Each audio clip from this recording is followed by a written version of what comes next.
दोस्तों आपके कई सारे कमेंट मिले कि एनसीईआरटी की जो बुक्स है उसे क्लियर कराने के लिए। तो ठीक है, आज से जो है मैं आपको एनसीईआरटी बुक्स की जो है सारी किताबें आपको क्लियर करा दूंगा वीडियो में। ठीक है, क्योंकि इधर देखा जा रहा है कि बहुत सारे जो है क्वेश्चन एनसीईआरटी से बन रहे हैं। और दूसरी चीज़, एनसीईआरटी की 6 से 12 तक की किताबें अगर आप क्लियर कर लेते हैं, अच्छे से आप देख लेते हैं, पढ़ लेते हैं, तो आपका जो है परीक्षा काफ़ी आसान हो जाती है। ठीक है, और आपका बेस भी मजबूत हो जाता है। तो आपके ढेर सारे कमेंट मिले कि एनसीईआरटी पे जो बुक्स हैं उस पर वीडियो बनाने के लिए। तो आज से मैं जो है आपको एनसीईआरटी की बुक्स की जो है हिस्ट्री से मैं स्टार्ट कर रहा हूँ। हिस्ट्री की बुक्स कक्षा आप देखेंगे तो पहली एनसीईआरटी की बुक्स है जो है हमारे अतीत, आप देखते हैं। ठीक है, ये कक्षा 6 के लिए इतिहास की पाठ्य पुस्तक ये आप जो है देखते हैं। ठीक है, तो दोस्तों ये ध्यान रखिए, कक्षा 6 की बुक्स जो है मान करके जो है जो आप कंपटीशन की तैयारी कर रहे हैं वो छोड़िएगा मत वीडियो। ठीक है, ये जो है आपको, आप कोई भी तैयारी कर रहे हैं, किसी भी कंपटीशन की तैयारी कर रहे हैं, तो वो सब में आपको ये काम में आने वाली है। ठीक है, तो ये मान के मत छोड़ लीजिए, आप इसे वीडियो छोड़ दीजिएगा कि ये तो कक्षा 6 की क्लास की इतिहास है। ऐसा नहीं है। ये आप और जो इतिहास आप जो पढ़ने वाले हैं, इतिहास को जो भी श्रोतागण आप वीडियो देख रहे हैं, आप अगर भाई तैयारी कर रहे हैं, आपके लिए भी काम में आने वाली है। और जो बच्चे जो जैसे कि अभी फ्रेशर हैं और जो इस कक्षा के ही हैं, तो सब के लिए जो है ये बहुत ही महत्वपूर्ण रहेगा इनके लिए वीडियो। ख़ास तौर से जो बच्चे अभी इतिहास पढ़े नहीं हैं या इतिहास हल्का फुल्का पढ़े हैं, उनको जो है इतिहास समझ में नहीं आता है, तो भाई ये जो मैं एनसीईआरटी की जो बुक्स आज से स्टार्ट कर रहा हूँ, ये पूरा वीडियो आप एक तरफ से एक तरफ जितने भी एनसीईआरटी की बुक्स का मैं डालूँगा। ठीक है, पूरा वीडियो आप अगर देख लेते हैं ना, तो बिल्कुल आप जान लीजिए कि भूल जाएगी कोई कमजोरी आपको इतिहास या जो है अन्य विषय में है। ठीक है, तो पूरा वीडियो जो है आप लोग देखिएगा दोस्तों। भाई नमस्कार, मैं हूं शिवराज सिंह। स्वागत है आपका मेरे चैनल हिस्ट्री विद सिख में। ठीक है, आशा है दोस्तों आप लोग अच्छे से होंगे और बढ़िया अपनी पढ़ाई कर रहे होंगे। तो दूसरा सवाल दोस्तों आप लोगों का है कि नोट्स बनाएं या बिना जो है नोट्स के पढ़ें। ठीक है, तो ये सवाल आपका कमेंट में मिल रहा था मुझे, कई सारे कमेंट में। तो देखिए दोस्तों, नोट्स बनाएं, इसका कारण क्या है मैं आपको जैसे समझाता हूं कि आप कोई भी परीक्षा आप देते हैं, तो आप देखते हैं कि आप परीक्षा में जाते हैं और उसके बाद परीक्षा स्टार्ट होती है, आप पढ़ के गए हैं, लेकिन पता लगा परीक्षा के दौरान आप बैठे और कुछ चीज़ें आपको याद ही नहीं आ रही हैं उस समय, है ना। जबकि आप कहेंगे कि मैंने पढ़ा था, लेकिन अभी उस समय याद नहीं आ रहा है। और परीक्षा के बाहर आप निकलते हैं तो पता लगा यार अरे इसका तो ये था, मिस हो गया। तो देखिए दोस्तों, नोट्स बनाने का क्या फ़ायदा होता है। नोट्स आप बनाओगे तो आपकी रिवाइज हो जाएगी। ठीक है, तो आप जैसे नोट्स आपने नोट्स बना लिया, उसको आपने पढ़ा, आपने रिवाइज कर लिया 1 बार 2 बार 3 बार। अब सोचिए कि अगर किताब आप पढ़ने जाएं, आप जैसे ये देखिए एनसीईआरटी की किताब है, 6, 7, 8, 9, 10, 11, 12, अब इतनी सारी किताबें हैं। ठीक है, अब ये किताबें आप पढ़ने जाओगे, अब ये जो आपकी 6, 7, 8, 9, 10, अब ये 6, 7 किताबें, जो भी इतनी सारी किताबें आपको, अब ये एक तरफ से एक तरफ कैसे पढ़ोगे आप। कम समय में है, आपकी परीक्षा आ गई है, 1 हफ्ते के अंदर एग्ज़ाम है, कैसे आप रिवाइज करोगे। तो इसीलिए दोस्तों नोट्स बनाए जाते हैं। नोट्स जब आप बना लोगे, मेन पॉइंट जो है आपके आपने नोट कर लिया और उसी को आपको रिवाइज करना है। उसके बाद दोस्तों आप ध्यान रखिए कि नोट्स के भी नोट्स बनते हैं। ठीक है, तो अब जैसे आपने आपने बड़ा जो है नोट्स बना लिया, है ना, अब इसके भी एक छोटा नोट्स बनता है। मतलब अब इस जो एक नोट्स है उसको शार्ट में कैसे लिखें। जैसे आप मान लीजिए आपका 1 महीने के अंदर पेपर है, तो आपने नोट्स बना लिया है। ठीक है, कि भाई 1 महीने बाद हम पेपर देंगे, तो उस हिसाब से आपने नोट्स ऐसा बना है कि रिवाइज आप कर सकते हैं। अब मान लीजिए आपका परसों तीसरे दिन दूसरे या कल है या परसों आपका परीक्षा है, मतलब कल हो सकता है या दूसरे दिन या तीसरे दिन परीक्षा है। अब आप बताइए ये जो बड़ा नोट्स है ये कैसे काम में आएगा।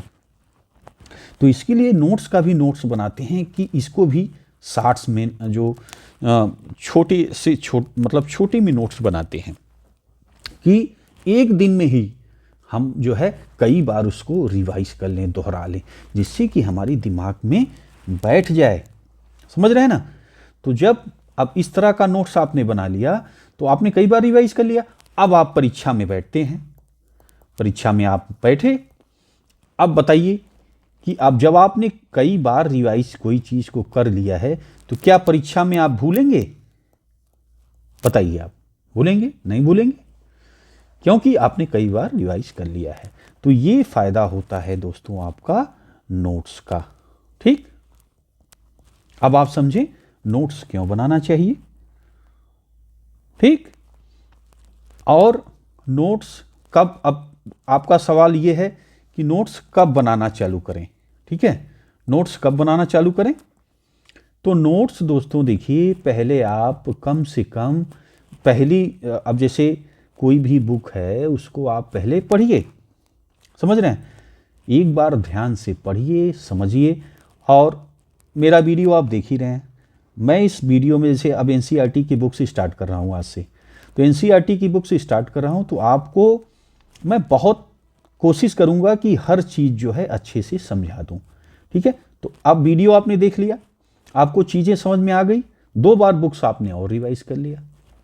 ठीक है, जब अब 3 बार हो गया आपका, 3 बार जब आपने उसको देख लिया, जैसे वीडियो आपने देख लिया, 2 बार आपने बुक्स अच्छे से पढ़ लिया, अब चौथी बार आप बैठिए नोट्स बनाने के लिए। ठीक, तब आपको अच्छे से समझ में आएगी चीज़ें और नोट्स भी आपको आपका बहुत अच्छा बनेगा। ठीक है, तो अब आइए जो है स्टार्ट करते हैं हम लोग। आज का टॉपिक हमारे अतीत एनसीईआरटी की बुक्स है। ठीक है, तो आज जो है अब इसमें देखिए सिलेबस में आपके जो इस बुक्स में है, इस बुक में आप देखिए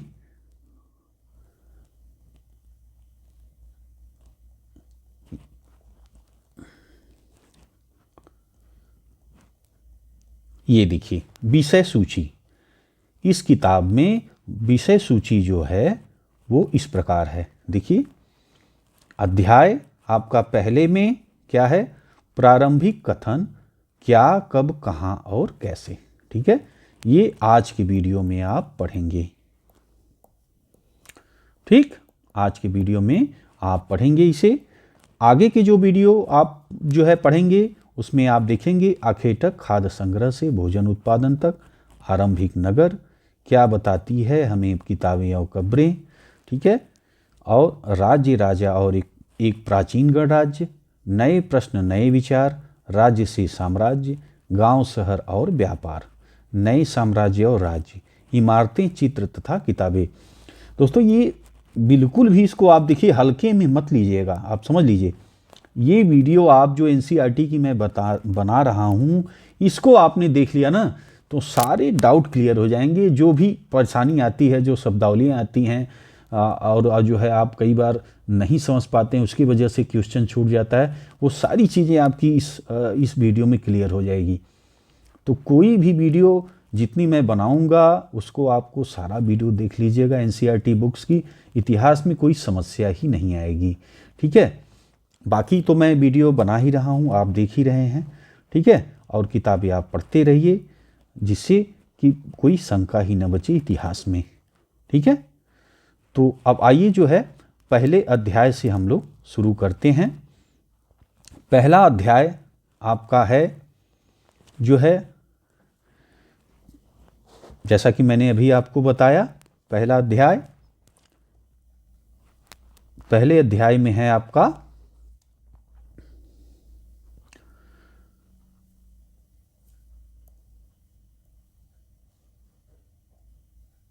ये देखिए अध्याय 1 प्रारंभिक कथन, कब, ये देखिए क्या, कब, कहाँ और कैसे। ठीक है, ये जो है आपके अध्याय 1 का नाम है। इसे आज के वीडियो में आप पढ़ेंगे। ठीक है, तो कोशिश करेंगे कि जो काम की ज़्यादा चीज़ें हैं वही पढ़ेंगे, नहीं तो वीडियो काफ़ी बड़ा हो जाएगा। तो जो परीक्षा में आ सकते हैं उसी को हम लोग विशेषतः ध्यान देंगे। तो आ जाइए, अब देखिए लोग कहाँ रहते थे, इसे आप देखिए। तो यहाँ पे देखिए बताया गया है मानचित्र 1 पृष्ठ 2 में नर्मदा नदी का पता लगाओ। ठीक है, तो देखिए इसे कई लाख वर्ष पहले से लोग इस नदी के तट पर रहते हैं। ठीक है, कई लाख वर्ष पहले से जो है लोग नदी के तट पे रहते थे। ठीक, यहाँ रहने वाले आरंभिक लोगों में से कुछ कुशल संग्राहक थे। ठीक है, संग्राहक थे यानी जो संग्रहण करते हैं, इकट्ठा करने वाले लोग। ठीक है, जो आसपास के जंगलों की विशाल संपदा से परिचित थे। ठीक है, अपने भोजन के लिए वे जड़ों, फलों तथा जंगल के अन्य उत्पादों का यहीं से संग्रह किया करते थे। वे जानवरों का आखेटक यानी शिकार भी करते थे। ठीक है, तो दोस्तों देखिए, जैसा अभी हम लोग दुनिया देखते हैं, है ना, अभी हम लोग जो अभी वातावरण देखते हैं कि भाई इस तरह हमें गांव है, इस तरह शहर है, इस तरह महानगर है, तो आप लोगों को लगता होगा, या जो स्टार्टिंग कर रहे हैं इतिहास अभी पढ़ना, उनको लगता होगा कि ये ऐसी ही दुनिया थी। ठीक है, उनको जो मतलब परिवर्तन होते हैं इतना धीमा होता है ना कि पता ही नहीं चलता है। ठीक है, कि कभी लोग बिना आग के रहते थे। अब आप समझिए कि क्या कल्पना, जो छोटे बच्चे हैं या कभी जो इतिहास से परिचित नहीं है, क्या उनको लगता है कि अरे आग, कभी ऐसा उनको आभास ही नहीं होगा कि कभी आग भी नहीं थी, बिना आग के जो है मानव रहते थे। ठीक है, तो अब देखिए आग नहीं थी, फिर लोग धीरे धीरे जंगली जीवन से फिर ग्रामीण, फिर शहरी जीवन, और आज तक का जीवन जो है पहुंचा। ठीक है, आज हम जो है प्लेन से उड़ रहे हैं, गाड़ियों से चल रहे हैं ना, और एक समय था आदिमानव जो कंदमूल खा करके रहता था। ठीक है, तो ये जो आदिमानव से यहाँ तक का देखिए कितना धीमा परिवर्तन हुआ है। अब आज भी परिवर्तन हो रहे हैं जिससे कि हम लोगों को पता नहीं चलता है। ठीक है, तो आगे देखें। अब देखिए यहाँ पे, अब तुम उत्तर पश्चिम की सुलेमान और किरधर पहाड़ियों का पता लगाओ। ठीक है, अब अभी मैप में आपको मैं दिखाता हूँ। इसी क्षेत्र में कुछ ऐसे स्थान हैं जहाँ लगभग 8000 वर्ष पूर्व स्त्री पुरुषों ने सबसे पहले गेहूं तथा जौ जैसी फसलों को उपजाना आरंभ किया। सबसे पहले आप लोग उत्तर पश्चिम सुलेमान और की जो है, उत्तर पश्चिम की जो सुलेमान और किरधर पहाड़ियाँ हैं उसे आप देखिए। ठीक है, मैप तो भाई बहुत ज़रूरी है। ये जो है मेमोरी को बढ़ाने में बड़ा मददगार जो है मदद देता है आपका मैप। ठीक है, तो देखिए ये सबसे पहले आप जानिए मैप में, जो शुरुआती वाले बच्चे हैं इसको आप समझें। ये देखिए, ये आपका भारत का मैप दिख रहा है आपको। ठीक है, ये पूर्व है। ठीक, ये पश्चिम है, ये आपका पश्चिम हो गया, एरिया पश्चिम का। ठीक है, ये उत्तर हो गया, और ये एरिया आपका दक्षिण हो गया। ठीक, अब आप समझ रहे हैं पूर्व किधर है, ये एरिया आपका हो गया, उत्तर ऊपर की तरफ, दक्षिण नीचे की तरफ, और इधर आपका हो गया पश्चिम।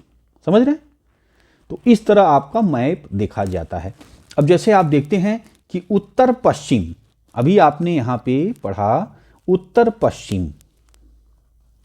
ठीक है, अब उत्तर पश्चिम मैंने आपको बताया, उत्तर इधर और पश्चिम इधर, तो ये जो बीच का एरिया आप देख रहे हैं ये हो गया उत्तर और पश्चिम का एरिया। उत्तर प्लस पश्चिम। ठीक है, अब आप समझ गए उत्तर और पश्चिम का एरिया कहाँ पे है, ये एरिया आपका हो गया उत्तर से पश्चिम का। और ये इधर ही दोस्तों जो हमलावर हुए हैं, जैसे आप देखते हैं प्राचीन इतिहास में आपने देखा कि जैसे सिकंदर का आक्रमण है, या आपने मध्यकाल में देखा, और पूर्व मध्यकाल में आपने देखा कि इधर से ही जो है हमले होते थे, उत्तर पश्चिम से आप पढ़ते हैं ना, तो ये एरिया होता है उत्तर पश्चिम का। ठीक, अब आप समझ गए। तो अब आपने देखा कि उत्तर पश्चिम की सुलेमान और किरधर पहाड़ियों का पता लगाइए। अब यहाँ पे दे रहा है, तो ठीक है, देखिए यहाँ पे आपकी किरधर पहाड़ी दिख रही है, और यहाँ पे क्या बोल रहा है कि सुलेमान, ये देखिए यहाँ पे सुलेमान पहाड़ी है। ठीक, तो सुलेमान पहाड़ी यहाँ पे है। अब यहाँ पे क्या होता था, ध्यान दीजिए, इसी क्षेत्र में कुछ ऐसे स्थान हैं, ठीक है, सुलेमान और किरधर की जो पहाड़ियाँ हैं, तो यहाँ पे ऐसे स्थान हैं जहाँ लगभग 8000 वर्ष पूर्व स्त्री पुरुषों ने सबसे पहले, ध्यान दीजिए, सबसे पहले गेहूं तथा जौ जैसी फसलों को उपजाना आरंभ किया। ठीक है, और उन्होंने भेड़, बकरी, गाय, बैल जैसे पशुओं को पालतू बनाना शुरू किया। ये लोग गांव में रहते थे, उत्तर पूर्व। ठीक, अब देखिए, अभी मैंने बताया पूर्व इधर और उत्तर इधर। ठीक है, अब उत्तर पूर्व का कौन सा एरिया होगा, ये देखिए आप, ये भाई आ गए आप, ये उत्तर और पूर्व का एरिया ये हो गया। ठीक, अब यहां पे क्या लिख रहा है, उत्तर पूर्व में गारो पहाड़ियां, तो अब ये उत्तर पूर्व का क्षेत्र हो गया। अब यहां पे गारो, उत्तर पूर्व में गारो, ये देखिए गारो यहां पे है आपका, गारो तथा मध्य भारत में विंध्य पहाड़ियां। अब देखिए पूरब, पूर्व, पश्चिम, उत्तर, दक्षिण हो गया, और मध्य, अब मध्य आपका आ जाएगा यहाँ पे, यही ना मध्य होगा। तो यहाँ पे देखिए मध्य भारत में विंध्य पहाड़ियों का पता लगाओ, तो भाई विंध्य पहाड़ी यहाँ पे दिख रही है आपको, ये देखिए विंध्य पहाड़ी। ठीक, मैप में मैं दोस्तों इसलिए इतना समय दे रहा हूँ कि बिल्कुल ये जो मैप होता है ना, इससे एकदम सॉलिड आपके दिमाग में बैठेगा। अभी सरसरी तौर पे अगर मैं बताते चला जाऊँ तो आपको एक तो बोरिंग लगेगा, दूसरी चीज़ आप समझ नहीं पाओगे। अब कोई चीज़ आपको कभी अगर पूछेगा भी तो ये मैप के द्वारा आपके बिल्कुल दिमाग में बैठ जाएगा। ठीक है, तो अब जो है कहाँ पे कैसा है जल्दी आप भूलोगे नहीं, इसलिए मैं मैप्स के पूरा ज़्यादा से ज़्यादा प्रयोग करके आपको बता रहा हूँ। ठीक, तो अब देखिए, अब ये कुछ अन्य ऐसे क्षेत्र थे जहाँ कृषि विकास हुआ, जहाँ सबसे पहले चावल उपजाया गया। अब देखिए सबसे पहले चावल कहाँ उपजाया गया, उत्तर पूर्व में गारो तथा मध्य भारत में विंध्य पहाड़ियों, है ना, यहाँ पे जो है उपजाया गया। और ये देखिए वे स्थान विंध्य के उत्तर में स्थित थे। ठीक है, अब आप समझिए यहाँ पे ये कुछ ऐसे क्षेत्र हैं जहाँ पर कृषि का विकास हुआ, जहाँ सबसे पहले चावल उपजाया गया। वे स्थान विंध्य के उत्तर में स्थित थे। अब देखिए विंध्य ये हो गया आपका, मैंने बताया, और विंध्य के उत्तर वाला स्थान, ठीक है, उत्तर ऊपर है तो विंध्य के उत्तर वाले स्थान पे जो है उपजाया गया सबसे पहले चावल। ठीक है, अब आ जाइए आगे। मानचित्र पर सिंधु तथा उसकी सहायक नदियों का पता लगाने का प्रयास करो। ठीक है, सहायक नदियां उन्हें कहते हैं जो एक बड़ी नदी में मिल जाती है। ठीक है, तो आइए अब जो है देखिए आप जो है सिंधु और उसकी सहायक नदियां कहाँ पे हैं।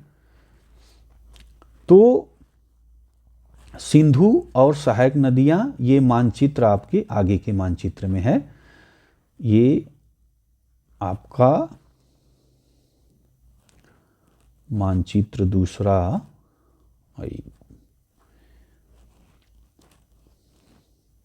इसी मानचित्र में है। एक मिनट में आपको दिखा रहा हूँ।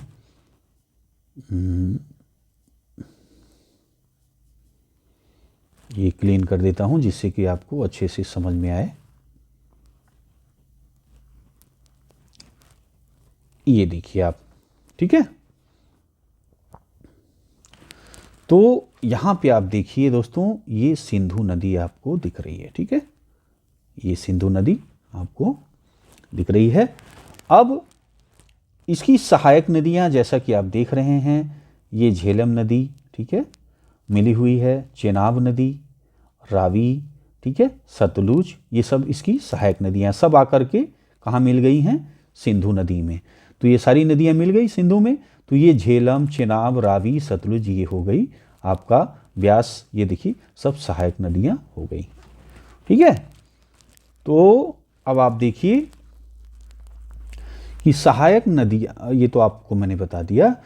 तो लगभग 4700 वर्ष पूर्व, ठीक है, इन्हीं नदियों के किनारे कुछ आरंभिक नगर फले फूले, ठीक है। गंगा व इसकी सहायक नदियों के किनारे तथा समुद्र तटवर्ती इलाकों में नगरों का विकास लगभग 2500 वर्ष पूर्व हुआ, ठीक है। अब आइए आगे देखिए। मानचित्र 1, दक्षिण एशिया, ठीक है। अब दक्षिण एशिया आधुनिक भारत, पाकिस्तान, बांग्लादेश, नेपाल, भूटान और श्रीलंका जो है आते हैं दक्षिण भारत में, ठीक है। और अफगानिस्तान, ईरान, चीन, म्यांमार आदि पड़ोसी देशों को दर्शाता है। दक्षिण एशिया एक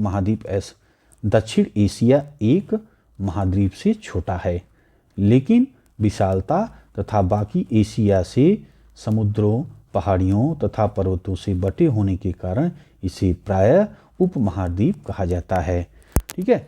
इसे आप मैप में देख लीजिए एक बार तो और समझेंगे आप।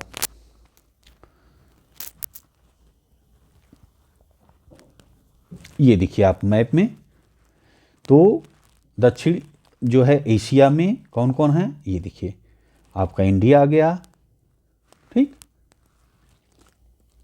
ये इंडिया आ गया, पाकिस्तान आ गया, अफगानिस्तान नहीं, ये आपका अफगानिस्तान नहीं है इसमें, देखिए पाकिस्तान आ गया, इंडिया, ठीक, नेपाल, भूटान, ठीक है, श्रीलंका, ये सारे जो है दक्षिण एशिया में आ गए, ठीक।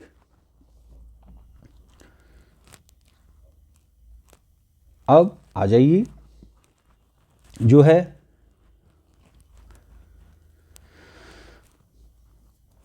अब देखिए आगे क्या जो है बोल रहे हैं, गंगा तथा इसकी सहायक, इसमें देखिए एक्सरसाइज बोल रहे हैं कि गंगा तथा उसकी सहायक नदी सोन का पता लगाओ, ठीक है। अब आइए यहाँ देख लीजिए पहले कहाँ पे है गंगा और सहायक सोन नदी। देखिए ये देखिए यहाँ पे, रुकिए मैं इसे इरेज कर दूं फिर आपको दिखाई देगा। ये देखिए, ठीक है। तो ये देखिए ये आपकी गंगा नदी है, ठीक है, गंगा नदी, और ये देखिए सोन नदी, ठीक, गंगा और सोन नदी हो गई। तो क्या है, ये तो भाई हम लोगों ने पता लगा लिया कहाँ पे है। तो गंगा के दक्षिण में इन नदियों के आसपास का क्षेत्र प्राचीन काल में मगध, वर्तमान बिहार में नाम से जाना जाता था, ठीक है। तो ये नदियों जो आपको मैंने अभी दिखाया, नदियों के आसपास का क्षेत्र प्राचीन काल में मगध, ठीक है, के नाम से जाना जाता था। इसके शासक बहुत शक्तिशाली थे और इन्होंने एक विशाल राज्य स्थापित किया था। देश के अन्य हिस्सों में भी ऐसे राज्यों की स्थापना की गई थी। तो जैसा कि दोस्तों आप समझिए कि मगध पे ही जो है चाणक्य की सहायता से चंद्रगुप्त ने, ठीक है, राज्य किया था। और जो है जैसा कि आप देखते हैं कि अफगानिस्तान तक जो है साम्राज्य विस्तार किया था भारत का। तो ये और भी ढेर सारे शक्तिशाली राजा एक के बाद एक हुए हैं। मैंने आपको वीडियो बनाया भी है, आप लोगों ने अगर नहीं देखा है तो देख लीजिएगा। ठीक है, तो अब देखिए आगे, लोगों ने सदैव उपमहाद्वीप के एक हिस्से से दूसरे हिस्से तक यात्रा की। कभी कभी हिमालय जैसे ऊंचे पर्वतों, पहाड़ियों, रेगिस्तानों, नदियों तथा समुद्रों के कारण यात्रा जोखिम भरी होती थी। फिर भी ये यात्रा उनके लिए असंभव नहीं थी। अतः कभी लोग काम की तलाश में तो कभी प्राकृतिक आपदाओं के कारण एक स्थान से दूसरे स्थान जाया करते थे। कभी कभी, अब जैसे देखिए और थोड़ा सा 2 लाइन देख लीजिए फिर मैं बताऊं। कभी कभी सेनाएं दूसरे क्षेत्रों पर विजय हासिल करने के लिए जाती थी। इसके अतिरिक्त व्यापारी कभी काफिले में तो कभी जहाज़ों से अपने साथ मूल्यवान वस्तुएं लेकर एक स्थान से दूसरे स्थान जाते थे। धार्मिक गुरु लोगों को शिक्षा और सलाह देते हुए एक गांव से दूसरे गांव तक, एक कस्बे से दूसरे कस्बे तक जाया करते थे। कुछ लोग नए और रोचक स्थानों की खोजने की चाह में उत्सुकतावश भी यात्रा किया करते थे। इन सभी यात्राओं से लोगों को एक दूसरे के विचारों को जानने का अवसर मिला। ठीक है, अब आज आप लोग, अब देखिए ये इससे क्या फ़ायदा होता था आपने देखा। अब आ जाइए अगला वर्क देखिए। एक बार फिर मानचित्र 1 को देखो आप। पहाड़ियाँ, पर्वत, समुद्र इस उपमहाद्वीप की प्राकृतिक सीमा का निर्धारण करते हैं। हालांकि लोगों के लिए इन सीमाओं को पार करना आसान नहीं था। जिन्होंने ऐसा चाहा वे ऐसा कर सके। वे पर्वतों की ऊंचाई को छू सके वे पर्वतों की ऊंचाई को छू सके तथा गहरे समुद्रों को पार कर सके। ठीक है, उपमहाद्वीप के बाहर से भी कुछ लोग आए और यहीं बस गए। ठीक, अब जैसा कि दोस्तों आप देखो, जैसा कि मैंने आपको बताया कि यहाँ पे जो अंग्रेज के पहले जो ब्रिटिश थे वो तो आपने देखा कि व्यापारी बन के आए थे और समुद्र का प्रयोग किए थे, उसके बाद यहाँ पे आए थे।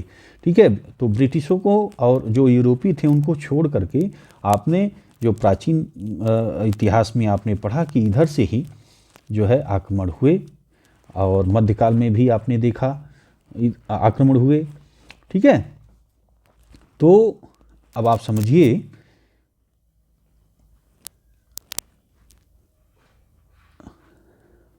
आगे देखें आप। लोगों के इस आवागमन ने हमारी सांस्कृतिक परंपराओं को समृद्ध किया। कई 100 वर्षों से लोग पत्थर को तराशने, संगीत रचने, यहाँ तक कि भोजन बनाने के नए तरीकों के बारे में एक दूसरे के विचारों को अपनाते रहे। ठीक है, और देखिए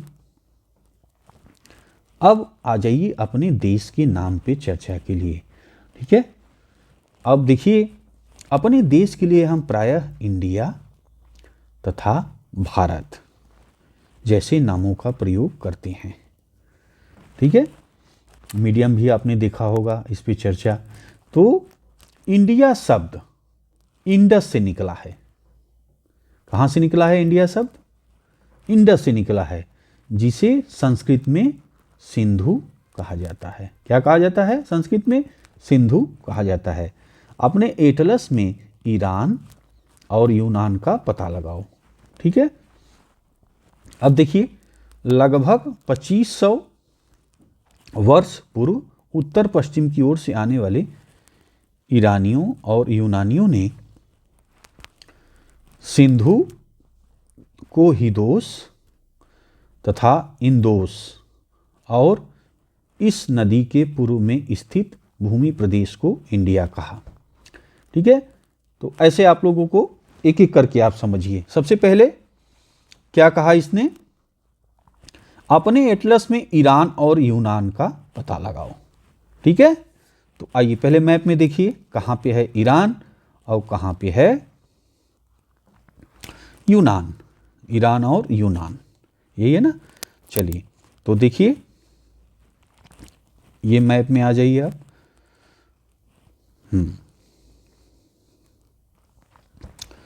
तो देखिए अभी यूनान को जो अंग्रेजी में ग्रीक कहते हैं। ये देखिए यहाँ पे आपको यूनान या ग्रीक दिख रहा होगा। तो जो पश्चिमी लोग हैं और जो अंग्रेज लोग हैं इसे जो है यूनान को ग्रीक बोलते हैं। ठीक है, तो ग्रीक यहाँ पे हो गया और ईरान जो है यहाँ पे हो गया। ठीक है, और ये आपका भारत का अभी मैंने गूगल मैप से जो है निकाला है। ठीक है, तो ये आपका हो गया इंडिया। ठीक है, ईरान और ग्रीक। ठीक, तो यहाँ पे अब देखिए, समझ गए स्थिति कहाँ पे है। ग्रीक यहाँ पे, ईरान है और ये आपका इंडिया है। अब देखिए, तो यहाँ पे लिखा है लगभग 2500 वर्ष पूर्व उत्तर पश्चिम की ओर से। ठीक है, अब उत्तर पश्चिम की ओर से फिर मैप में आ जाइए आप।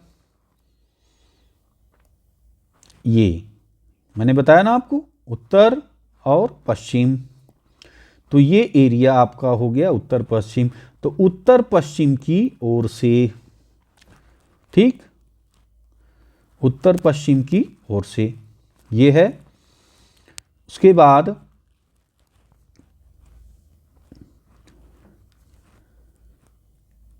उत्तर पश्चिम की ओर से आने वाले ईरानियों। ठीक है, ईरानियों, मैंने ईरान को दिखाया, तो ईरानीय उस देश से जो देश उनके नागरिक जो आए ईरानी, और यूनानी जो ग्रीक आपने देखा, ग्रीक के निवासी। तो ईरानी और यूनानियों ने सिंधु को हिदोस अथवा इंदोस। ठीक है, अब सिंधु नदी मैंने आपको दिखाया। देखिए ये यहां पे सिंधु नदी, ये आप देखो। ठीक, तो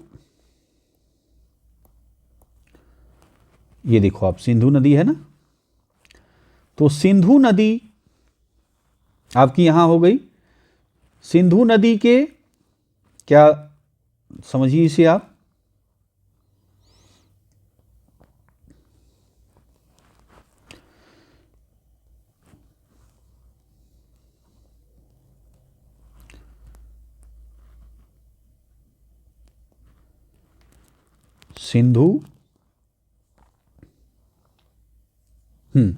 सिंधु नदी के हिंदोस, सिंधु को हिंदोस अथवा इंदोस, और इस नदी के पूर्व में स्थित भूमि प्रदेश को इंडिया कहा।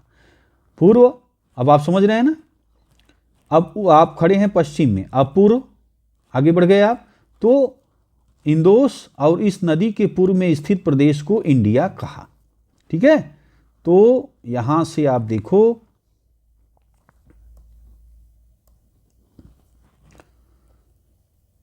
तो सिंधु नदी के पूर्व, ठीक है, ये इधर पूर्व होगा, पूर्व के प्रदेशों को, ठीक है, क्या कहा,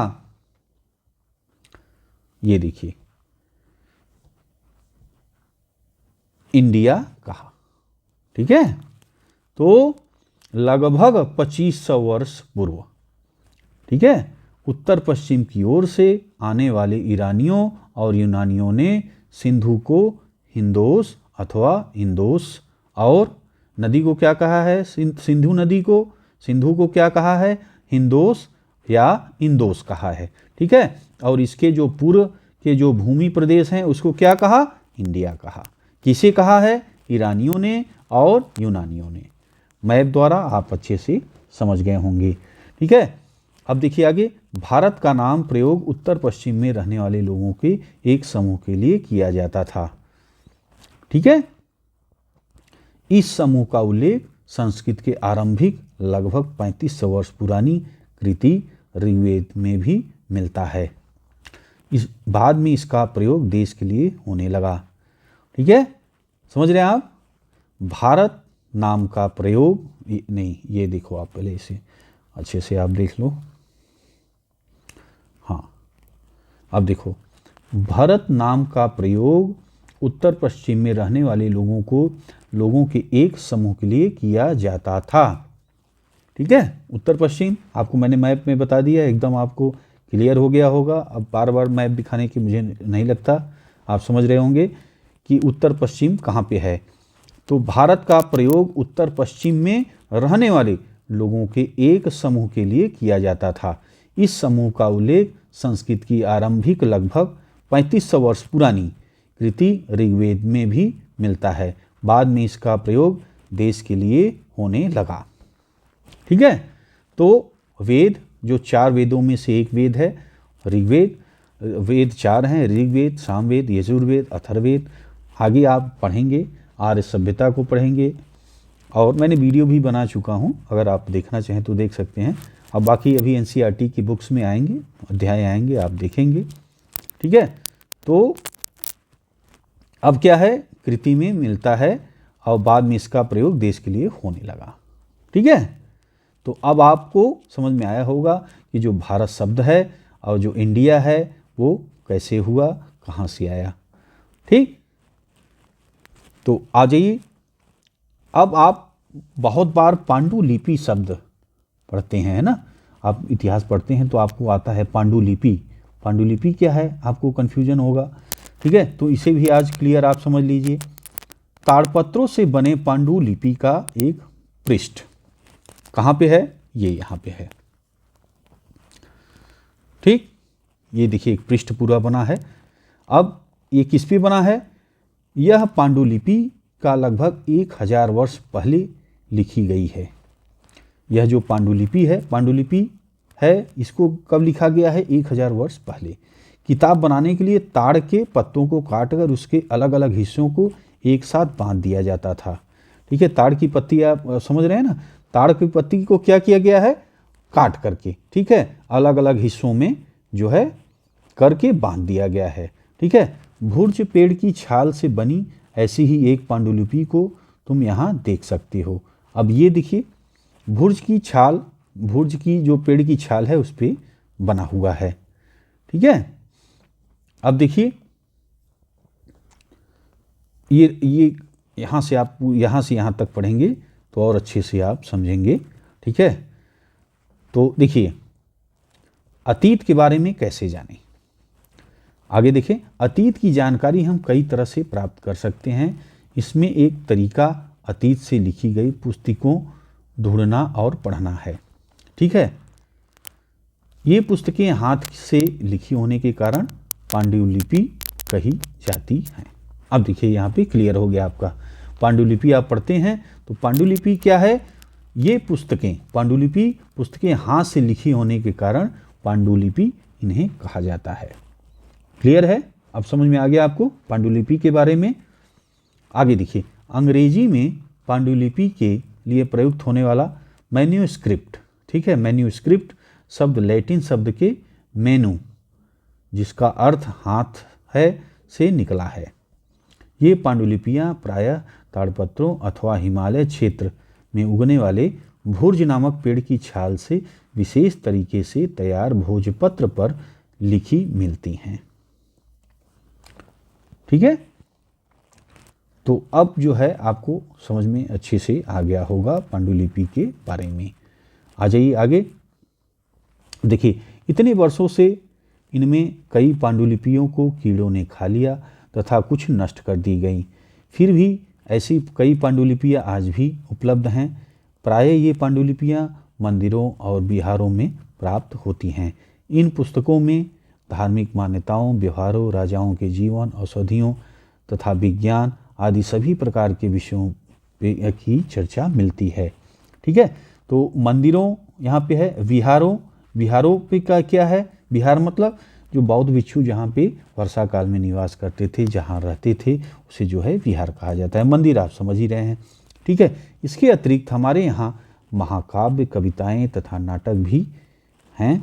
इनमें कई संस्कृत में लिखे हुए मिलते हैं, जबकि अन्य प्राकृतिक और तमिल में हैं। प्राकृतिक भाषा का प्रयोग आम लोग करते थे। ठीक है, अब आ जाइए आगे। हम अभिलेखों का भी अध्ययन कर सकते हैं। ऐसे लेख पत्थर अथवा धातु जैसी अपेक्षाकृत कठोर सतहों पर निर्माण किए गए मिलते हैं।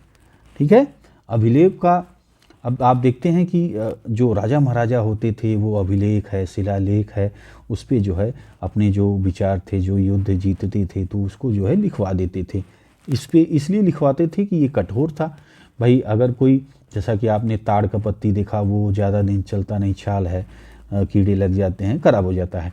अब भाई जो राजा था वो जो है सोचते थे कि कैसे हमारा जो है जो गाथा है, कैसे ज़्यादा से ज़्यादा जो है लोग ज़्यादा से ज़्यादा दिन तक याद करें। तो उसके लिए वो जो है शिलालेख और जो है अभिलेखों में जो है उत्कीर्ण कराते थे, जिससे कि जो है आने वाली पीढ़ी उनको जानती रहे, समझती रहे। तो ये एक अच्छे, एक जो है हम लोगों को बढ़िया ठोस स्रोत प्राप्त हुए हैं, जिससे हमको इतिहास को समझने में बहुत सारी जानकारी प्राप्त होती है। ठीक है, तो देखिए आगे, जैसे सम्राट अशोक हैं, बहुत सारी चीज़ें हमें उनके शिलालेख से प्राप्त हुआ है। ठीक, आगे देखिए, कभी कभी शासक अथवा अन्य लोग अपने आदेशों को इस तरह उत्कीर्ण करवाते थे ताकि लोग उसे देख सकें, पढ़ सकें, उनका पालन कर सकें। कुछ अन्य प्रकार के अभिलेख भी मिलते हैं जिसमें राजाओं, रानियों सहित अन्य स्त्री पुरुषों ने भी अपने कार्यों का विवरण उत्कीर्ण करवाया है। जैसे गाँवों में दोस्तों आप देखिए, जो पुराने जैसे कुएं बनते थे तो उसमें वहाँ पे जो खुदवाए हैं उनका या उनके पूर्वजों का नाम वहाँ पे लिखा आपको मिलेगा। अगर कोई पुराना कुआं आप देखते होंगे तो जैसे मैं गांव में देखा था, तो एक पुराना कुआं है तो उसमें वहाँ पे कुएं के अंदर ही या पट पे लिखा रहता था कि भाई इन्होंने कुएं को बनवाया है या ये इनके जो है बुजुर्ग थे, ऐसा। ठीक है, तो उसी तरह अब वो ठोस पत्थर पे खुदवाया गया है, तो जिससे कि आज भी हम लोग पढ़ पा रहे हैं, जबकि वो कम से कम 100 साल पुराना है, 100 150 साल 2 साल बहुत हो गया होगा। मतलब अब समझिए कि जो बाबा थे उनके बाबा का है, तो अब सोचिए कि कितना, लगभग 200 साल से वो पड़ा हुआ है, तो हो गया ना पुराना। अब वो क्यों बचा है? क्योंकि वो ठोस जो पत्थर पे, जो अंदर कुएं के पत्थर पे जो है उसमें उत्कीर्ण कराया गया है, जिससे कि आज तक जो है बचा रहा। ठीक है, अब देखिए आगे, उदाहरण के लिए प्रायः शासक लड़ाइयों में अर्जित विजयों का लेखा जोखा रखा करते थे।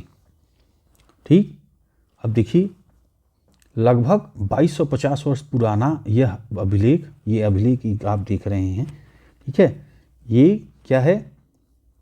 यहाँ पे देखिए आपको खुदाई उत्कीर्ण भी दिख रहा होगा। ये देखिए ऐसे अक्षर यहाँ पे दिख रहे हैं ना, ये देखिए इस तरह के अक्षर। ठीक, यहाँ पे उत्कीर्ण है। तो लगभग 2250 वर्ष पुराना यह अभिलेख वर्तमान अफगानिस्तान की कंधार से प्राप्त हुआ है। यह अभिलेख अशोक नामक शासक के आदेश पर उत्कीर्ण कराया गया। इस शासक के विषय में तुम अध्याय 7 में पढ़ोगी। ठीक है, तो अशोक के बारे में आप आगे पढ़ेंगे। और जब हम कुछ लिखते हैं तब हम किसी लिपि का प्रयोग करते हैं। लिपियाँ अक्षरों अथवा संकेतों से बनी होती हैं। जब हम कुछ बोलते हैं अथवा पढ़ते हैं तब हम एक भाषा का प्रयोग करते हैं। ठीक है, बिल्कुल भाई, हम कुछ बोलते हैं, अब हिंदी है तो हिंदी जो है भाषा है ना, इंग्लिश जो अंग्रेज हैं, अंग्रेजों की भाषा बनती है, होना ही है। यह अभिलेख इस क्षेत्र में प्रयुक्त होने वाला यूनानी तथा आर्मेक नामक 2 भिन्न भिन्न लिपियों तथा भाषाओं में है। ठीक है, आगे आ जाइए। देखिए, इसके अतिरिक्त अन्य कई वस्तुएं अतीत में बनी और प्रयोग में लाई जाती थी। ऐसे में वस्तुओं का अध्ययन करने वाला व्यक्ति जो है क्या होता है? पुरातत्वविद कहलाता है। ध्यान दीजिए, अब आप कहीं पढ़ते हैं कि पुरातत्वविद, आप पढ़े होंगे ना, तो अब आपको लगता होगा कि क्या है भाई, पुरातत्वविद क्या है? तो अब देखिए इसे समझिए कि ऐसी वस्तुओं का अध्ययन करने वाला व्यक्ति पुरातत्वविद कहलाता है। पुरातत्वविद पत्थर और ईंट से बनी इमारतों के अवशेषों, चित्रों तथा मूर्तियों का अध्ययन करते हैं। वे औजारों, हथियारों, बर्तनों, आभूषणों तथा सिक्कों की प्राप्ति के लिए छानबीन तथा खुदाई भी करते हैं। इनमें से कुछ वस्तुएं पत्थर, पकी मिट्टी, कुछ धातु की बनी हो सकती हैं। ऐसे तत्व कठोर तथा जल्दी नष्ट न होने वाले होते हैं। ठीक है, आगे देखिए, पुरातत्वविद जानवरों, चिड़ियों, मछलियों की हड्डियां ढूंढते हैं। इनसे उन्हें यह जानने में मदद मिलती है कि अतीत में लोग क्या खाते थे। वनस्पतियों के अवशेष बहुत मुश्किल से बच पाते हैं। यदि अन्न के दाने अथवा लकड़ी के टुकड़े जल जाते हैं तो वे जले हुए रूप में बचे रहते हैं। तो अब आपको दोस्तों देखिए, इतना पढ़ने के बाद ये समझ में आ रहा होगा कि भाई ये जो इतिहास हम पढ़ रहे हैं इसके स्रोत कहाँ से प्राप्त हो रहे हैं, कैसे हमें पता लगा। भाई तब तो कोई वीडियोग्राफी तो थी नहीं कि उसको वीडियो देख के आप लोग जान जा रहे हैं कि भाई ये फला व्यक्ति जो है इस तरह घर थे, इस तरह के खाना खाता था, इस तरह का जो है कपड़े पहनता था, है ना। तो अब ये आपको समझ में आ रहा होगा कि भाई कैसे क्या स्रोत हैं। जैसे कि अब देखिए जो ईंट है, जो बर्तन हैं, ठीक है, जैसे आप ये देखिए प्राचीन नगर से प्राप्त जो है पात्र यहाँ पे आपको दिख रहा है, देख रहे हैं ना। तो ये प्राचीन नगर से प्राप्त हुआ जो है पात्र है। इस तरह के पात्रों का प्रयोग 4700 वर्ष पूर्व होता था, ठीक है। अब देखिए दाएं जो है एक पुराना चांदी का सिक्का यहाँ पे आपको दिख रहा होगा, ठीक है, ये चांदी का सिक्का है पुराना, ठीक है। इस तरह के सिक्कों का जो प्रयोग है जो है 2500 वर्ष पूर्व होता था, ठीक है। हमारे द्वारा आज प्रयोग आने वाले सिक्कों से यह सिक्का कैसे भिन्न है। अब ये जो है काम करने के लिए, वर्क करने के लिए जो है बोल रहे हैं कि भाई अब आज आप देखते हो कि आज आप जो चांदी का सिक्का आप बनवाते हो या आप देखे होगे घर पे होगा तो कैसा है आप देखिए। अब ये जो है 2500 वर्ष पहले का सिक्का कैसा था ये देखिए, है ना। तो कितना बदलाव हुआ है, कैसे कैसे समय के अनुसार बदलाव हो रहा है, ठीक है। अब देखिए क्या पुरातत्वविदों को बहुधा कपड़ों के अवशेष मिलते होंगे। अब जैसा कि दोस्तों देखिए अब कपड़े तो यार बहुत जल्दी खराब होते हैं, तो अब क्या मिलता होगा, पुरातत्वविद कपड़े पाते होंगे। आइए देखिए इसे।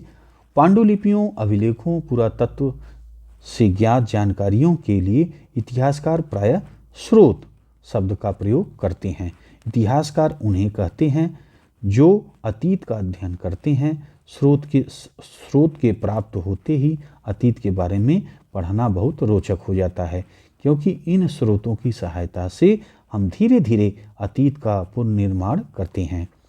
अतः इतिहासकार तथा पुरातत्वविद उन जासूसों की तरह है जो इन सभी स्रोतों का प्रयोग सुराग के रूप में कर अतीत को जानने का प्रयास करते हैं, ठीक है। तो अब आप देख रहे हैं कि कैसे जो है जो इतिहासकार हैं, जो पुरातत्वविद हैं, तो जो स्रोत मिलते हैं। जैसे आप देखिए गाँवों में देखते हैं, जैसे आपके घर का जो कूड़ा कचरा होता है, जैसे गाँवों में देखिए, शहरों में तो मान लीजिए वो लगे रहते हैं, आपके नगर पालिका वाले या वो सब आते हैं कूड़ा करकट लेके जाते हैं। जहाँ गांव में आप जाइए, जो मतलब प्योर गांव में आप जाइए, तो वहाँ पे आप देखिए कि घर का कूड़ा करकट जो है, घर से कूड़ा करकट का एक स्थान होता है, वहाँ पे फेंका जाता है जो घर के कचड़े होते हैं। तो आप जो है देखेंगे कि अगर बहुत सालों बाद, 20 साल 50 साल बाद भी, तो वहाँ पे अगर वहाँ की खुदाई होगी ना, तो वहाँ के घर के बहुत सारे सामान टूटे फूटे अवस्था में, या जैसे जो घर की चीज़ें, उपयोग वाली चीज़ें वहाँ पे मिलती हैं। तो ऐसे ही आप जब खुदाई होती है ना, तो जो जहाँ मानव निवास होता है, जैसे पुरातत्वविद कैसे पता करते होंगे कि भाई यहाँ पे मानव रहते थे, है ना। तो उसका एक हमें कारण मिलता है कि जैसे जहाँ पे मानव रहता है तो आसपास वो जो है रहते हैं और जो सामान का उपयोग करते हैं, तो धीरे धीरे वो जगह क्या हो जाता है, भाई सामान आते रहते हैं, गिरता रहता है, तो धीरे धीरे सामान से और जो है अगल बगल ऊंचाई बढ़ती जाती है। सामान्य मैदानों से यहाँ की भाई सामान जो यूज़ कर रहे हैं प्रतिदिन, और जो सामान आ रहा है, मिट्टियाँ भी आके जो है गिरा रहे हैं, ईंट गिरा रहे हैं, तो इस तरह से जहाँ मानव निवास करता है वहाँ पे ऊंचाई बढ़ जाती है। तो टीलों इत्यादि जब पुरातत्वविद हैं जब खुदाई करते हैं, तो इस तरह इससे भी पता लगाते हैं कि भाई यहाँ मानव निवास रहा होगा और यहाँ पे खुदाई की जा सकती है और यहाँ स्रोत हमें प्राप्त हो सकते हैं, ठीक है। तो इससे भी पता चलता है। ठीक है, आ जाइए आगे। अतीत एक या अनेक। अब अगला पॉइंट, इस पर देखिए चर्चा की गई है। क्या तुमने इस पुस्तक के शीर्षक हमारे अतीत पर ध्यान दिया है? यहाँ अतीत शब्द का प्रयोग बहुवचन के रूप में किया गया है। ऐसा इस तथ्य की ओर ध्यान दिलाने के लिए किया गया है, अलग अलग समूहों के लोगों के लिए इस अतीत अलग अलग मायने थे। ठीक है, उदाहरण के लिए देखिए, पशुपालकों अथवा जो किसान का जीवन, राजा जो राजा रानी थे, या व्यापारी का जो शिल्पी थे, ठीक है, उनसे भिन्न है। भाई भिन्न रहेगा ही। जो पशुपालक हैं उनका काम अलग है, कृषक हैं उनका अलग है, राजा का अलग काम है। ठीक है, तो भिन्न होना ही है। जैसा कि हम आज भी देखते हैं, समय भी देश के अलग अलग हिस्सों में लोग अलग अलग व्यवहारों और रीति रिवाजों का पालन करते हैं। तो आज आप भी गांव में देखते हैं, और अभी आप देखिए, आप जैसे उत्तर प्रदेश में हैं, अभी आप निकल जाइए सिक्किम तरफ निकल जाइए, और इधर आप नॉर्थ ईस्ट में निकल जाइए या लद्दाख में निकल जाइए, तो देखिए किस तरह का भोजन होता है, वातावरण होता है ना। तो जैसे आप अभी समुद्र के किनारे वाले स्थान पे जाइए, है ना, जैसे गोवा है, मुंबई है, आप देखिए तो वहाँ मछलियाँ उछलियाँ लोग ज़्यादा मात्रा में। बंगाल में देखिए आप, अभी कोलकाता इत्यादि जाइए तो वहाँ पे मछलियाँ उछलियाँ उनका रेगुलर फूड है। क्यों है? क्योंकि वहाँ पे देखिए आप भाई मछलियाँ इत्यादि वो सब है ना, बहुतायत में है। तो देखिए यहाँ पे आगे, जैसा कि हम आज भी देखते हैं, समय भी देश के अलग अलग हिस्सों में लोग अलग अलग व्यवहारों और रीति रिवाजों का पालन करते थे। उदाहरण के लिए आज अंडमान द्वीप के अधिकांश लोग अपना भोजन मछलियां पकड़कर, शिकार करके तथा फल फूल संग्रह द्वारा प्राप्त करते हैं। इसके विपरीत शहरों में रहने वाले लोग खाद्य आपूर्ति के लिए अन्य व्यक्तियों पर निर्भर करते हैं। इस तरह भेद अतीत में भी विद्यमान थे। ठीक, इसके अतिरिक्त एक अन्य तरह का भेद है। उस समय शासक अपनी विजयों का लेखा जोखा रखते थे।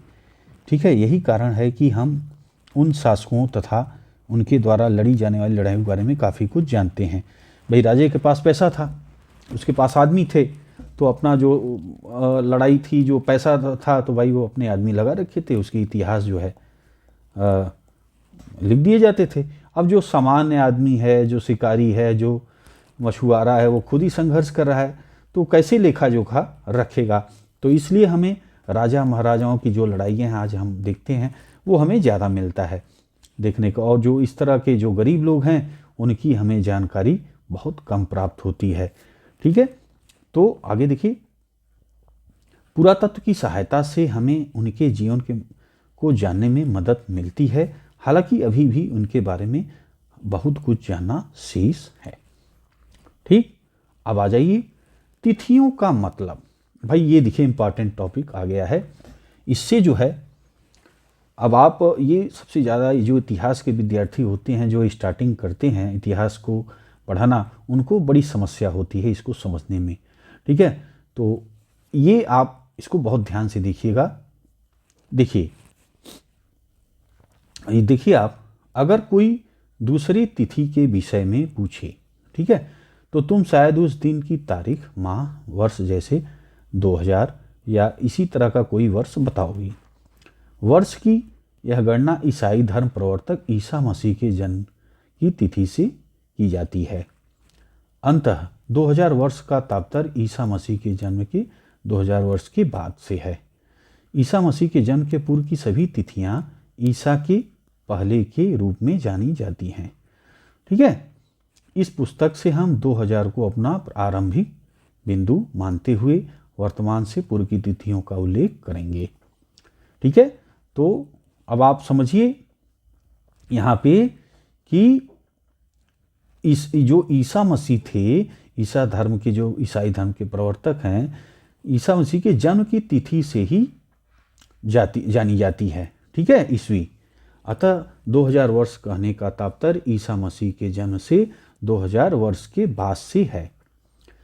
ठीक है, तो अभी आपने देखा कि 2500 वर्ष पहले, अभी आप ऐसे पढ़ते हुए आ रहे हैं ना, 4700 वर्ष पहले, तो अब देखिए ये ईसा मसीह की कितना 2500 वर्ष पहले। ठीक, आइए और क्लियर कर देते हैं आपको, थोड़ा कन्फ्यूजन आपको लग रहा होगा, यहाँ पे एकदम क्लियर हो जाएगा। तो ये देखिए इतिहास और तिथियाँ, एकदम एक एक चीज़ आपकी क्लियर हो जाएगी, कन्फ्यूजन का कोई सवाल ही नहीं रहेगा। देखिए इसे आप ध्यान से देखिएगा। देखिए अंग्रेजी में बीसी लिखा रहता है ना, बिफोर क्राइस्ट। तो अंग्रेजी में बीसी, हिंदी में ईसा पूर्व। बीसी को हिंदी में क्या कहते हैं, ईसा पूर्व का तात्पर्य क्या है, बिफोर क्राइस्ट। बीसी का अर्थ क्या है, बिफोर क्राइस्ट, यानी ईसा पूर्व होता है।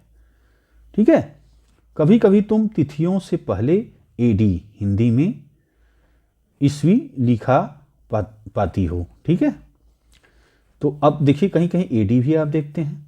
इसका अर्थ क्या है, एनो डोमिनी। अब ये क्या है, एनो डोमिनी नामक 2 लैटिन शब्दों से बना है तथा इसका तात्पर्य क्या है, ईसा मसीह के जन्म के वर्ष से है। ठीक है, तो कहीं पे आप बीसी देखते हैं, कहीं एडी देखते हैं, और कहीं आपने आगे देखिए कभी कभी एडी की जगह सीई तथा बीसी देखते जाइए आप, एकदम हर जगह जो आप पूछते हैं ना, एकदम आज की वीडियो में सब क्लियर हो जाएगा। तो बीसी की जगह बीसीई का प्रयोग होता है। सीई अक्षरों का प्रयोग कॉमन एरा तथा बीसीई का बिफोर कॉमन एरा के लिए होता है। हम इन शब्दों का प्रयोग इसलिए करते हैं क्योंकि विश्व के अधिकांश देशों में अब इस कैलेंडर का प्रयोग सामान्य हो गया है। भारत में तिथियों के इस रूप का प्रयोग लगभग 200 वर्ष पूर्व आरंभ हुआ था। कभी कभी अंग्रेजी के बीपी अक्षरों का प्रयोग होता है जिसका तात्पर्य बिफोर प्रेजेंट, वर्तमान से पहले से है। ठीक है, अब जैसे आप देखिए उदाहरण स्वरूप आप समझिए कि 200 ईस्वी लिखा है। ठीक है, तो अब इसका मतलब ईसा मसीह के जन्म के 200 वर्ष बाद का है। ठीक है, अब यहां पे लिखा है ईस्वी, ईसा पूर्व, यानी अब ये जो ईसा मसीह हैं उनके जन्म के 200 वर्ष पहले ही का समय वो ईसा पूर्व, और 200 जो है ईस्वी अगर लिखा है या 2000 ईस्वी लिखा है, यानी ईसा मसीह के जन्म के 2000 वर्ष के बाद का समय है। समझ रहे हैं ना? तो आशा है दोस्तों कि ये एकदम क्लियर आपको समझ में आ गया होगा, और इसके साथ ही ये जो अध्याय 1 है इतिहास का वो भी क्लियर हो गया। ठीक है, और यहाँ पे कुछ पॉइंट दिए हुए हैं, कुछ महत्वपूर्ण तिथियाँ, इसे भी आप देख लीजिए, ये काम की है, इम्पॉर्टेंट है। देखिए कृषि का आरंभ कब हुआ, 8000 वर्ष पूर्व हुआ। ठीक है, तो ईसा मसीह का जन्म हुआ है 2000 पहले हुआ है, तो अब देखिए 8000। हाँ ठीक है, तो ईसा मसीह के जन्म के माने 6000 वर्ष पहले ही जो है कृषि का आरंभ हो गया था। ठीक है, इसी तरह आप जो है ध्यान रखिएगा। सिंधु सभ्यता के प्रथम नगर 4700 वर्ष पूर्व। ठीक है, गंगा घाटी के नगर मगध का बड़ा राज्य 2500 वर्ष पूर्व। ठीक, और वर्तमान लगभग 2000 वर्ष पूर्व। ठीक, तो ये तिथियां दोस्तों आप समझ गए। ठीक, तो इसी के साथ दोस्तों आपका जो है अध्याय 1 आपका जो हमारे अतीत की था पहला इतिहास का कंप्लीट हो गया। ठीक, बाकी दोस्तों कुछ आपको कन्फ्यूजन होगा, कुछ पूछना होगा तो ज़रूर कमेंट में कमेंट करिएगा। कोई आपको सलाह देनी होगी तो वो भी बताइएगा।